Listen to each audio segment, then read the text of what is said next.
예, 점점 영화를 보면서 약간 추워지는 것 같은 느낌이 들지 않으세요? 에어컨 때문인가 아니면 영화 내용 때문인가 잘 모르겠어요. 예, 오늘은 까미오 꼴로델이라는 영화를 봤는데요. 이 포스터는 마지막에 정신병원으로 끌려가는 장면이 마지막 장면 이 포스터로 되어 있네요. 그리고 드비노 니탕 감독이 만든 건데요. 지금 탐정이라는 영화 만홍의 샘 1, 2를 촬영 감독을 했어요. 그러니까 촬영 감독 출신이 까미오 꼴로델은 각본과 감독을 동시에 하고 있는 겁니다. 그러니까 촬영 감독이니만큼 말로, 대사로, 스토리로 이야기를 많이 하려고 하겠어요? 아니면 장면으로 이야기를 많이 하려고 하겠어요? 장면으로 이야기를 많이 하려고 하는데, 이제 영화를 많이 보지 않으신 분들은 스토리 혹은 어떤 감정적인 어떤 그런 것들을, 그런 라인을 따라서 영화를 보거든요. 그런데 이제 영화를 좀 더 보기 시작하면 또 이제 촬영 감독 출신의 감독이 찍은 영화를 보게 되면 그 영화의 장면이 많은 이야기를 하고 있다는 것을 알 수가 있거든요. 혹시 보시면서 이런 장면은 왜 들어갔을까? 왜 이런 것들이 반복적으로 나오네? 이런 것들 혹시 찾아본 적 있으십니까? 나는 자신감을 가지시고 틀려도 괜찮아요. 제가 원하는 건 정답이 아니라 오답이에요. 여러분들 다 정답을 말하면 할 게 없어지잖아요. 그죠? 그러니까 나는 이런 게 반복적으로 등장하더라. 가장 결정적인 장면을 난 하나 뽑아보겠다. 찾은 게 없다면 혹시 나는 이런 게 왜 등장하는지 모르겠지만 이런 것들이 계속 반복적으로 등장하는 게 조금 주목이 됐다. 촬영 감독이 주목하고 있는 거다. 또 촬영 감독이 그것을 이렇게 클로즈업 하거든요. 클로즈업 하다가 뒤로 쫙 빼면서 스토리를 전개하거나 이럴 때는 그 클로즈업 한 것이 분명히 의미가 있어요. 처음에는 어떤 장면에서 시작했습니까? 맨 처음에 동생이 클로델을 어두운 숲속에서 잘 보이지도 않죠. 막 찾아다니잖아요.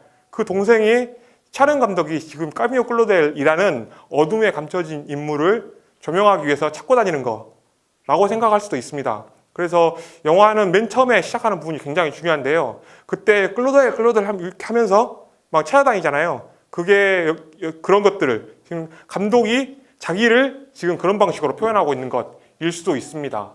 나는 결정적으로 이 장면이 좀 결정적이었다. 하나. 네, 선생님 오늘 깁스하고 오셨는데 네, 가장 튀어요. 가장 결정적이었던 장면 하나만. 저는 마지막에 자기가 만들었던 거 다 깨부시는 장면이 에헤. 가장 인상적이었어요. 그렇죠. 다 깨부시는 장면. 만들었던 작품을 다 깨부시는 장면. 저는 그것도 작품 파괴.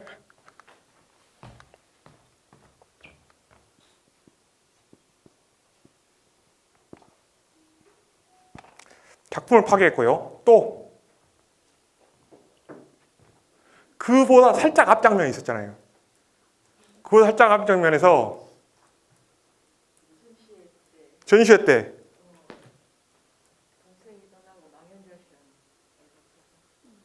동생이 떠나고 망연자실한 얼굴 표정, 그런 표정도 굉장히 중요한 지점이죠. 저는 어떤 장면이 가장 결정적이었다고 생각하냐면요, 까미오 꼴로델이 맨 처음으로 만든 대리석 조각 작품 있잖아요. 그걸 버리잖아요. 그런데 어디다 버립니까? 강 속에다 버리잖아요. 그죠? 그런 게, 그러니까 강이에요. 그 다음에 또 여기서 등장하는 자연물 중에 흙, 진흙이 굉장히 중요한 역할을 하는 거죠. 처음에 가방에다 진흙을 막 담아가지고 갖고 가잖아요. 그 다음에 진흙하고 막 하나 돼가지고 몸으로 막 이렇게 긁으면서 하는 그런 장면들도 있었고요. 그렇게 흙이라고 생각해 볼 수도 있겠습니다. 그리고 그래서 자기가 근데 그 만든 작품은 뭐였어요? 발이었죠. 발이라는 건 뭡니까? 발이라는 것은 어디든 갈 수 있는 것이기도 하고, 또 흙과 관련돼서 흙과 친하죠. 발은 흙과 친하죠. 그러니까 흙을 대지라고 생각해 보면 대지를 계속 밟고 다니는 거란 말이에요. 그죠? 발은 그래서 계속 무게를 느끼는 거고, 중력을 느끼는 거고, 어떤 현실적 인간을 표현하는 것이라고 할 수 있겠죠. 그러니까 이것은 발이라고 할 수 있겠네요. 그죠? 그 다음에 이런 것도 있었고, 또 그 홍수 장면 생각나세요? 홍수 장면에 보면은 조각 작품을 물 속에 들어있는데 그걸 누가 꺼내주잖아요. 그 어떤 사람이 꺼내주잖아요. 그런데 그때 꺼내기 전에 그게 어르르르르 하면서 보이죠? 그러니까 유동성. 이건 고정되어 있겠네요. 이렇게 나눠서 생각해 보면, 자, 그리고 또 뭘 할 수 있을까요? 그리고 그 까미오 클로델하고 로댕하고 격렬하게 키스를 할 때, 키스를 하는 클로즈업 장면이 나오거든요.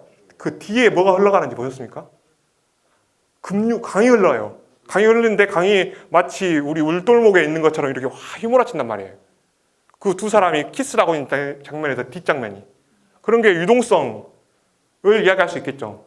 또 까미오 클로델이 맨 처음에 로댕의 작업실에 가가지고 한 게 속고를 타는 거예요. 속고를 타는 건데 그게 클로즈업 돼가지고 나오거든요. 속고는 고정되어 있습니까? 유동성입니까? 유동성이죠. 굳으면 굳죠. 그렇지만 섞을 때는 엄청난 유동성이란 말이에요. 그것을 하얀 속고를 타는 것을 이렇게 클로즈업에서 보여주고 있는 겁니다. 그러면 만약에 여기에 나와 있는 대표적인 인물 중에 로댕은 어디다 넣을 수 있을까요? 흙이에요? 흙, 발, 고정이에요? 아니면 강, 유동성, 작품 파괴예요? 그래서 로댕은 여기다 넣을 수 있겠죠. 그 다음에 까미우는 여기다 넣을 수가 있겠죠. 그죠? 그리고 자, 로댕도 엄청난 조각가란 말이에요. 그런데 자, 조각가라는 거, 예술가들은 항상 그 전에 있는 예술, 주요한 예술에 어떤 부분이 마음에 안 들어서 등장하는 거예요. 그것에 반해서 등장하는 거예요. 그래서 이거보다 더 나은 예술, 더 참된 예술을 찾아 나선 실험의 역사가 예술의 역사거든요. 그래서 로댕의 이런 작품이 뭐에 반해서 나왔겠죠. 뭐에 반해서 나왔는데 이게 천상으로 개념화시킬 수 있는 겁니다. 그런데 지금 이 영화에서는 이 대비는 그렇게 크게 안 나왔어요. 이 대비는 아주 강력하게 나왔죠.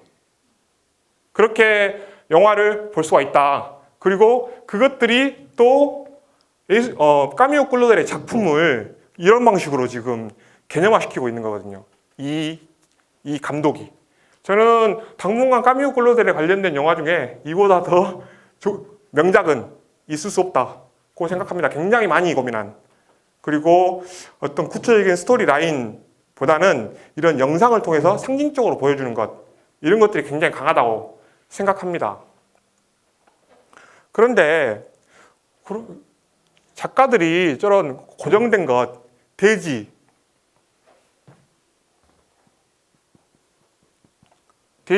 대지고 유동성, 이런 것들을 표현하는 게 우리 일상인을 사는 사람들의 삶과 뭐가 어떤 의미가 있을까, 이런 생각을 할 수 있잖아요. 자, 저는 좋은 선생인가요? 아니면 잘 가르치는 활동성인가요? 나쁜 선생이에요? 나쁜 놈. 무슨 말이, 좀 슬픈 이야기예요. 좀 슬픈 이야기인데, 가족 중에 누가 한 명이 아팠어요, 갑자기. 그래가지고 어떤 이제 뭐 이렇게 반쪽 몸을 못 써. 그럼 병수발 해야 되잖아요. 그런데 제가 주변에 어르신 중에 그런 분이 있어요. 그러니까 그전에는 눈치도 많이 보면서 이야기도 나누고 찾아가서 인사도 드리고 A를 다 차렸거든요.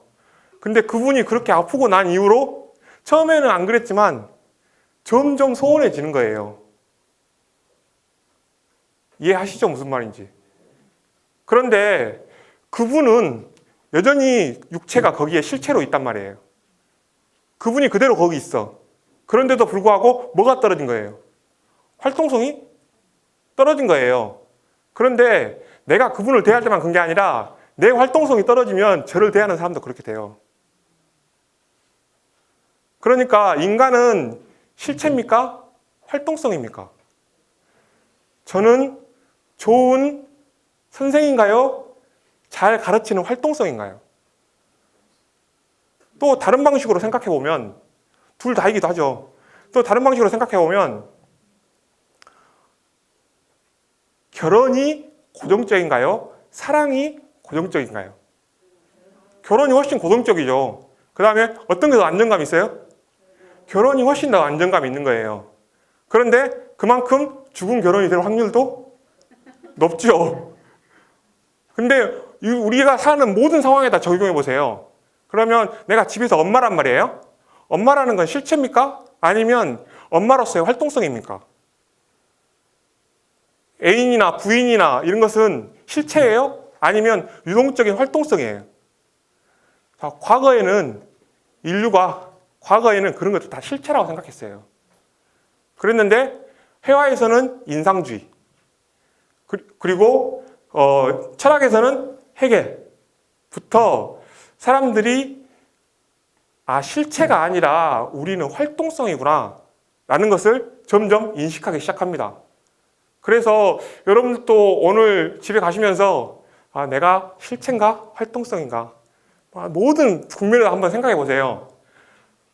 그래서 회화에서는 인상주의가 그런 것들을 이제 표현한 거거든요. 실체가 아니라 우리가 빛에 따라서 계속 유동하는 것이다 라고 말을 하는 거거든요. 그래서 아까 그 영화에서는 로댕이 까미오 꿀로델의 작품을 이렇게 교정해 들어오잖아요. 이렇게 고개 이렇게 하고 있는 남자 촬영으로 만지면서 그때 대사를 보고 정말 너무 깜짝 놀랐어요.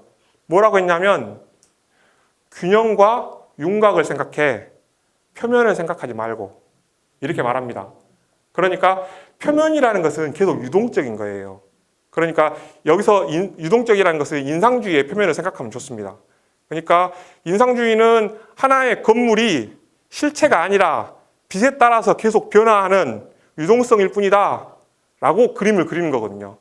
자, 그래서 모네는 수련, 그 유동성을 상징하는 물 위에 비친 나무들을 그린 거예요. 그래서 물도 흔들리죠? 빛에 따라서 계속 변하죠? 그러니까 유동성이 곱하기 2가 될 거 아닙니까? 그런 것들이 그 인상주의에서 강조하고 있는 것들이거든요. 그래서 균형, 그 다음에 구조를 강조하고요. 이거는 유동성이 아니라 아까 표면을 강조하는 그런 예술 작품이라고 할 수 있습니다. 그러니까 지금 이쪽은 아까 말했던 제가 실체, 구조. 자, 예술가들은 구조를 그리는 예술가가 있고 표면을 그리는 예술가가 있어요. 구조를 그리는 예술가, 표면을 그리는 예술가. 그래서 그림을 보면 이 사람은 구조를 그린 걸까? 표면을 그린 걸까? 이런 것들 생각해 보면 좋겠다고 생각합니다. 그런데 그 유동성을 어떤 타협도 없이 계속 추구한 사람의 삶이 어떻게 됐어요? 굉장히 괴로워졌죠. 굉장히 괴로워졌는데 저는 어떻게 보면 어쩔 수 없는 선택이었다고 생각해요. 왜냐하면 그만큼 자기의 예술과 삶이 일치되지 않으면 이런 작품을 표현할 수가 없고 또 좀 정신 좀 차리려고 하면 로댕처럼 되겠죠. 예. 뭐 이자벨 아자니 역의 아자니가 까미오 역을 맡았는데 너무 아름답죠. 너무 아름답고 그 다음에 로댕 역을 맡았고요. 이게 아까 마지막에 나왔던 그 까미오 꿀러들이 70세 아니면 80세 거예요. 그 이제 노년에 찍은 사진 한 장이 남아 있습니다. 손이 굉장히 젊었을 때 한 노동했겠죠. 그래서 굉장히 아까 그 조명을 딱 해가지고 거기서 쫙 비춰줄 때 이 사람이 굉장히 이 감독이 신경을 많이 썼다 이런 생각입니다. 그래서 이게 로댕이 본 까미오 꿀러델이고요. 이게 까미오 꿀러델이 본 로댕입니다. 예. 둘 다 어떤 공통점이 있어요? 공통점? 두산 위에 있는 시선? 시선이라고 할 수도 있고요. 그 선이 보이세요? 명암선. 이런 명암선들, 이런 선들이 강조되는 거예요. 그러니까 우리가 보이는 것을 만약에 선생님 얼굴을 똑같이 섞어로 뜨잖아요. 그럼 저런 느낌이 안 나와요. 저런 느낌이 안 나오고 저것을 일정 정도 강조해야 됩니다. 그래서 항상 예술 작품을 창조한다는 것은 뭔가를 계속 강조하고 바꾸는 거예요. 실제로 그렇게 하는 게 아니고 실제하고 똑같이 그렇게 보이지 않습니다. 그래서 선을 강조한다는 점에서 유사성이 있고요. 또 로댕은 항상 아틀리에에서 찍은 로댕의 사진은 이렇게 아틀리에의 주인으로 가운데 서 있습니다. 아틀리에에서 까미오 꼴로데는 가운데 주인공으로 찍은 적이 한 번도 없어요. 항상 작업하고 있는 장면이 찍히는 것입니다. 이게 까미오 꼴로데이 만든 아까 그 흉상이고요. 그 다음에 이건 로댕이 만든 겁니다. 그런데 자세히 오래 놔두고 비교해 보면 차이를 여러분들도 발견할 수 있어요. 이 차이가 뭘까? 일단 더 깔끔하죠? 이건 더 거칠거칠하고요. 그 다음에 둘 다 어느 정도 선을 강조한다는 것은, 그러니까 선을 강조한단 말이 지금 이런 선들이 이걸 지금 이제 까미오 꼴로데도 그렇고 로댕도 그렇고 조각의 장르로 치면 인상주의 조각이거든요. 인상주의 조각이라는 것은 윤곽을 강조하는 게 아니라, 윤곽을 강조하면서 이상화시키는 게 아니라, 윤곽이라는 건 이거예요. 외형선. 외형선이고, 아까 그 막 조각 작품을 이렇게 돌리면서 외형선을 봤죠. 그때 가에 생기는 게 외형선이에요. 그게 윤곽이에요. 그 가 쪽에 쭉 생기는 거. 조각은 그 외형선을 기가 막히게 하는 거예요. 그래가지고 쫙 돌아가면은 그 뭐랄까요, 그 아폴론처럼 이렇게 보이게 만드는 거 있습니다. 그런데 지금 까미오 꼴로델은 머리와 얼굴 사이에 구별이 별로 없어요. 이런 어떤 눈이나 얼굴 이런 것들 사이에 명확한 구별이 없습니다. 그런데 로댕은 그런 것들이 확실히 구별돼 있어요. 그런 점들이 좀 차이점이라고 할 수 있고요. 이건 까미오 꼴로델의 수상 연구고, 지금 이게 까미오 꼴로델이 만든 왈츠라는 작품이에요. 이 작품은 아까 드뷔시랑 춤추는 거 봤습니까? 드뷔시랑 이렇게 춤추는데 까미오 꼴로델 어떻게 돼요? 어지러워가지고 앉죠. 왈츠는 유동성을 상징할까요? 고정성을 상징할까요? 유동성을 상징하는 거예요. 거기에서 어지러워서 앉는 거, 이런 것들이 어떤 복선들, 유동성에 대한 것들을 표현한다고 할 수 있는데, 지금 까미오 꼴로델 좀 더 봐볼까요? 뭐 이거 두상들이고요. 아까 이게 그 지강티, 그 젊었을 때 가장 최초로 세웠던 모델, 남자 모델을 만든 거고, 역시 근데 까미오 꼴로델이 초기에는 로댕의 영향을 많이 받아서 흙, 발, 돼지 이런 것들을 표현합니다. 흙, 발, 돼지를 표현한다는 말은 인간을 이상화시킨단 말일까요? 아니면 현실 속의 인간을 표현한단 말일까요? 발에 땅을 딛고 있는 현실의 인간을 표현하는 게 로댕이 가지고 있는 그 전의 조각 형태하고 다른 점이에요. 그 전에는 신고전주의가 유행했습니다. 신고전주의라는 것은 인간의 신체를 마치 신의 몸처럼 이성화시키는 거예요. 거기에는 주름이나 굴곡이 많으면 좋겠어요? 없으면 좋겠어요? 없고 매끄러울수록 좋은 겁니다. 없고 매끄러울수록 좋고, 이 현실에서 발을 딛고 있기 때문에, 자, 여러분들의 근육은 왜 생겨요? 왜 종아리가 두꺼워지죠? 중력을 버티면서 계속 다녀야 되니까, 고생하면서 살아야 되니까 그런 거예요. 근데 신은 그럴 필요가 있어요, 없어요? 신은 그럴 필요가 없어요. 그러니까 알이 안 배겨. 그래서 그 신고전주의 예술 작품들은 매끄럽습니다. 이런 것들이. 그 다음에 주름이 없어요. 이런데 접히는데 주름이 없어요. 오직 윤곽만 중요합니다.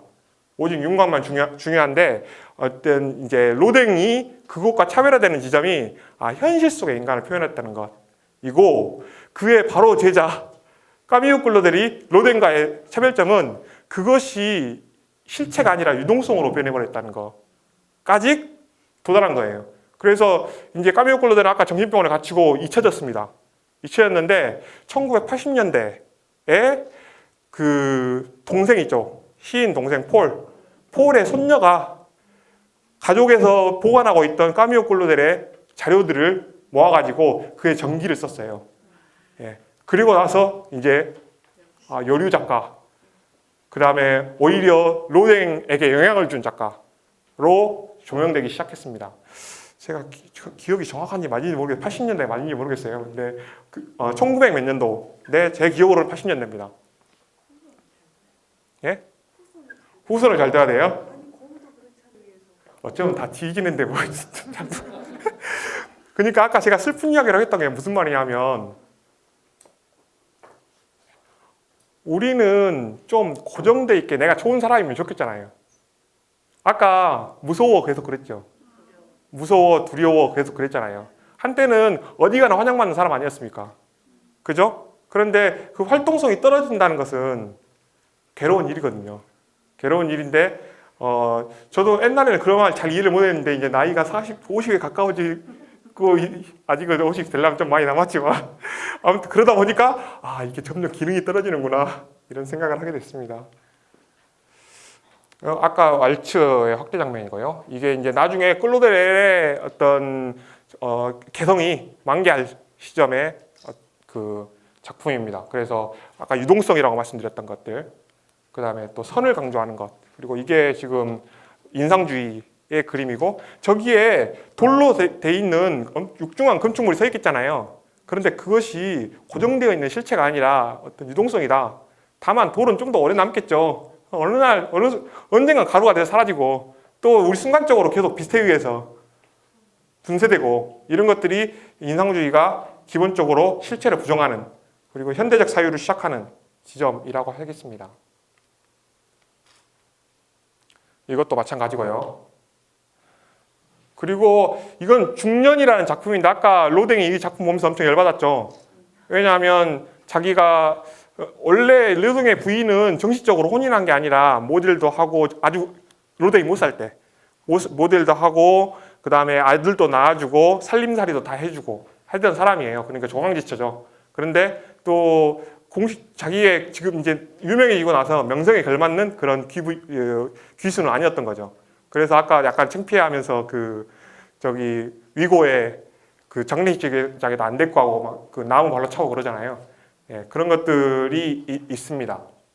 그런데 지금 로댕은 이 장면을 보고 자기의 사적인 사건을 그대로 고발하는 것처럼 여겼는데, 사실은 그 까미오 클로델은 이 작품을 시간에 대해서 지금 표현하고 있는 거예요. 그래서 누구나 그 어떤 어린 생기가 있는 활동성이 왕성한 시기를 떠나서 이제 그것이 사라지는 시점으로 가는 것. 유동성이라는 것은 다른 말로 하면 시간성이에요. 맞습니까? 변화라는 건 항상 시간과 공간 속에서 이루어지니까요. 그래서 그런 것들을 표현했다고 까미오 클로델은 생각했는데, 로댕은 자기의 사생활을 폭로했다고 생각하는 거죠. 로댕이 젊었을 때 사진이고요. 로댕이 스타가 된 게 이 작품 때문입니다. 이 작품은 프랑스에서 전시회에 출품을 했는데, 사람들이 이게 너무 현실적인 인간 같은 거예요. 그래서 이것은 작품이 아니고 인간의 몸을 그대로 뜬 거다라고 했습니다. 그래서 로댕이 자기가 실제로 모델로 사용한 사람의 사진을 갖다 줘요. 그래서 그것이 다르다는 것을 알게 됐고, 이게 이제 그런 누명을 벗게 됩니다. 이 작품이. 그런데 이게 지금 로댕이 맞서고 있는 기존의 예술 작품이에요. 신고전주의 예술 작품입니다. 그래서 근육이 있긴 있는데 모양으로만 있지, 중력을 견디면서 노동하면서 생긴 근육이 아닌 거죠. 이것은 그런 근육이고요. 장근육들. 그리고 역시 이것도 신고전주의의 작품이고, 아까 까미오 클로델이 이렇게 엎져가 있는 거 있잖아요. 그래가지고 등에 있는 골반의 뼈들이 쫙 드러나면서 그 사이를 메우고 있는 근육들이 드러나는 것. 이런 것들은 현실적인 인간의 몸이었던 것이죠. 이것도 역시 마찬가지고요. 아까 지금 이 등에 뼈가 보입니까? 그러니까 신고전주의는 뼈와 살덩어리, 피, 뼈, 살 이런 것들을 혐오해요. 신고전주의는 인간은 신과 동물의 사이존재인데, 이 사이존재가 신을 지향하는 것을 표현하는 거예요. 동물을 지향하는 걸 표현하는 게 아니라. 그래서 중력을 표현한, 여러분들 발레 보면은 토슈즈 신고 꽃밭 신죠? 그 이유가 가볍게 보이게 하기 위한 거예요. 중력을 벗어난 자유로운 춤이 발레입니다. 그리고 신고전주의는 이 중력으로부터 자유로운 신체의 자유를 표현하려고 한 거예요. 그렇기 때문에 이렇게 이상화되어 있는 거죠. 그런데 지금 여기에서는 뼈와 살들이 보이죠. 이게 로댕의 작품이고요. 지금 이거는 로댕의 작품이고요. 이 두 개는 까미오 꼴로델의 작품입니다. 뭐가 달라요? 딱 보면 오늘의 퀴즈. 유동성? 이게 더 유동성이 있죠? 이거는 더 유동성이 없고요. 또, 예? 또 균형감. 그죠? 이것은 역동적이에요. 역동적인데 그럼에도 불구하고 절대 균형을 잃지 않아. 중심을 지켜요. 그런데 얘는 쓰러지죠. 예, 이게 까미오 꼴로델이 가지고 있는 그 특징입니다. 유동성, 역동성, 그러면 동시에 위태로움, 균형이 사라짐. 그러니까 다른 사람들이 보고 뭐라 했겠어요. 이 작품을 그 당시에 신문주의를 이제 막 벗어난 사람들이 보고. 이건 칼레어 시민이고요. 칼레어 시민에 대한 설명은 인터넷에 찾아보시기 바랍니다. 예, 6명의 어떤 성이 포위됐어요. 그래가지고 그 성에 있는 사람들이, 칼레 사람들이 다 죽게 생겼어요. 그랬는데 이제 상대편에서 야, 너희 가장 명망 있는 사람 6명이 목에다가 그 창고 열쇠를 걸고 투항하면 그 사람들은 죽이는데 나머지 사람들은 살려줄게 라고 제안을 합니다. 그래서 이제 한번 간을 본 거죠. 그랬는데 칼레 시민 6명이 그 일을 수행하고 죽습니다. 그래서 나머지 사람들이 살거든요. 그거를 기리기 위해서 만든 건데, 그래서 이 단도 높이 안 세우고 낮게 세워가지고 이렇게 했던 기념비적인 작품입니다. 이거는 이제 지옥문에 설치되어 있는 건데요. 지옥의 문은 그 단테의 신곡에서 착안한 것이고, 거기에 안에 보면 다나이드라는 그런 그 딸들이 있어요. 딸의 복수역인데 딸들이 있는데 그 아버지가 사위가 자기를 죽인다는 신탁을 듣습니다. 그래가지고 딸들이 시집을 가면 첫날 밤 치르고 다 사위를 죽이라 그래요. 그래가지고 이제 50명의 딸들이 지옥에 가가지고 벌을 받고 있는 거거든요. 그래서 채울 수 없는 독에 물을 길어서 담는 것이 이들이 처한 벌인데요. 그래서 여기 보면 지금 물독이 보이시죠? 안에서 물이 흘러나오고 있고요.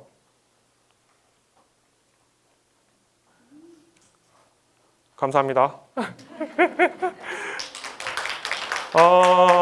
아까 말했던 것, 그 로댕의 작품 중에는 항상 아까 이렇게 하고 있는 거죠. 이렇게 앉아가지고 이렇게 하고 있는 거, 그것도 딱 균형이 있어요. 그래서 로댕의 작품을 검색해 보시면 다 균형을 지키고 있다는 걸 알 수 있고, 꼴로델의 작품은 이렇게 기울러 있다는 것을 알 수 있습니다.